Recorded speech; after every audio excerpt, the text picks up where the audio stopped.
पाटील, विद्यार्थ्यांच्या आंदोलनाला भेट देण्यासाठी दिल्ली दौरा तुमचा केव्हा आहे? काल जी अमानुषपणानं विद्यार्थ्यांवरती लाठीचार्ज झाला ना, त्याचा कोणत्या शब्दात निषेध करावा कळत नाही आहे. कारण इतकं क्रूरपणाचं सरकार असू शकतं हे पहिल्यांदाच बघितलं.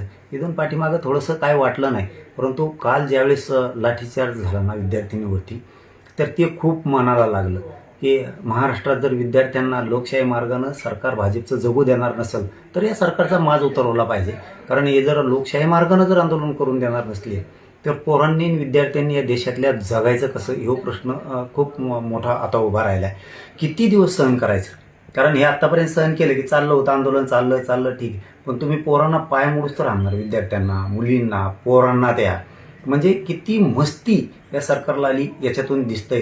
त्यामुळं सगळ्यांनी साथ देणं खूप गरजेचं आहे. म्हणून मी सुद्धा उद्या बुधवारी 22 तारखेला मी सुद्धा उद्या सकाळी 9 वाजता इथून निघतो. 11 वाजता आम्ही दिल्लीत पोहोचतोय.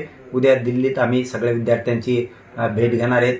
उपोषणला आपले सोनम सर बसले होते, त्यांनाही सोनम सरांना पाठिंबा देणं देशातल्या आणि राज्यातल्या घराघरातल्या गावागावातल्या लोकांनी पाठिंबा देणं गरजेचं आहे. ते सोनम भाऊ ते सोनम सर आपल्या लेकराबाळांच्या भविष्यासाठी लढत आहेत आणि त्यांच्या पाठीशी उभं राहणं आपली जबाबदारी.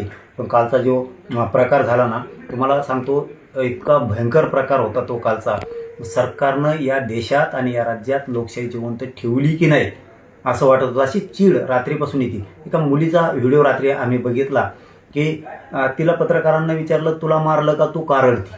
तिने सांगितलं, मला नाही मारलं, परंतु ज्या विद्यार्थ्यांना आणि ज्या मुलींना जे क्रूरपणानं जनावरासारखं मारत होते ना, त्यामुळे ती थरथर कापून अशी रडत होती. ते इतकं जिव्हारी लागलं ना त्या मुलीचं सांगणं. कारण तिने ज्यावेळेस तो मार बघितला दुसऱ्या मुलांना मारताना, तर ती स्वतः रडत होती.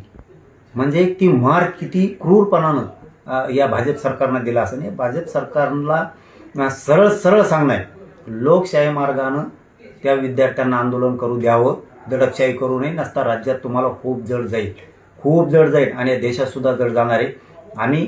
आम्हाला ते सहन झालं नाही, म्हणून आपण घरात बसून काय करायचं, म्हणून आपण इकडचे महाराष्ट्रातले मी उद्याचे परवाचे सगळे दौरे रद्द केलेत आणि मी आता विद्यार्थ्यांसाठी आणि सोनम सर यांच्या भेटीसाठी, त्यांना पाठबळ देण्यासाठी आम्ही उद्याच्याला 22 तारखेला सकाळी 11 वाजता दिल्लीत जातोय. आम्ही छत्रपती संभाजीनगरहून विमानानं आता दिल्लीला तात्काळ निघालोय. उद्याच्याला आम्ही त्या विद्यार्थ्यात, त्यांच्या वेदनेत, त्यांच्या भविष्यासाठी आम्ही उद्या सहभागी होणार आहेत आणि लागल ती साथ त्या विद्यार्थ्यांना 100% आम्ही लागल ती साथ देणार.